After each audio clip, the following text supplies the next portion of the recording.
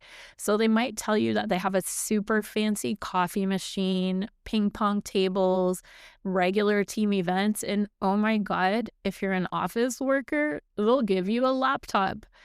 As far as I'm concerned, a laptop is not really a job perk. It's something that's an essential tool to do the job.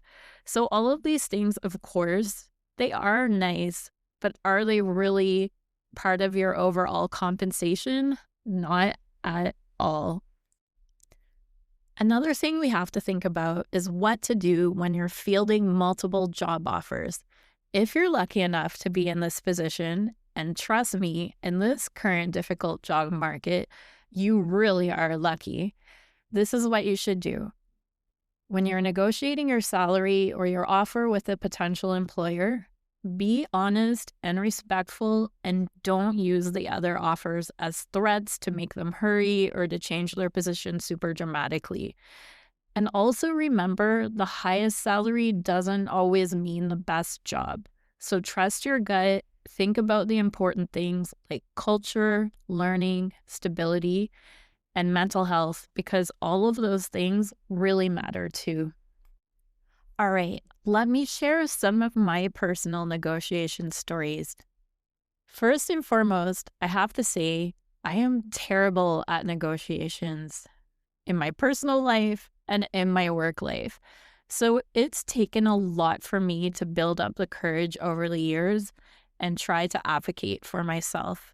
So there was a time that I negotiated and completely failed. The company rejected my counteroffer and we didn't proceed any further. There was a time that I was invited to negotiate, but I was so happy for the job. I just accepted it right away without any modification. And to this day, I still regret that. And last but not least, there was a time when I actually was brave enough to negotiate successfully, even when it really, really scared me and it made me super nervous and uncomfortable. But I actually negotiated an additional $5,000 in annual salary. So when I look back at that moment, I'm actually super proud. And that's not something that I often say about myself. But every time I have advocated for myself, even imperfectly, I walked away feeling stronger and more confident, because we all know that negotiation is a skill and you get better with practice. Here's my final thoughts that I'm going to leave you with and what I want you to remember. First, negotiating salary in Germany is really normal and it's expected. And doing it well is all about preparation and not aggression. So know your numbers, stay realistic, and advocate for yourself, because no one else will do it for you. And that's a wrap on today's episode. If this helped you, share it with a friend who's job hunting in Germany, especially the ones who've been told to just accept the offer. You'll find a full written version of this guide on theberlinlife.com, along with over 60 other free resources about living and working in Germany. And if you want weekly insights, job leads, honest takes, and the occasional rant, you can find me in my weekly newsletter, which I hope you're already subscribed to, or you'll recommend that your friends subscribe to it too. So thank you so much for listening, and I look forward to seeing you in the next one.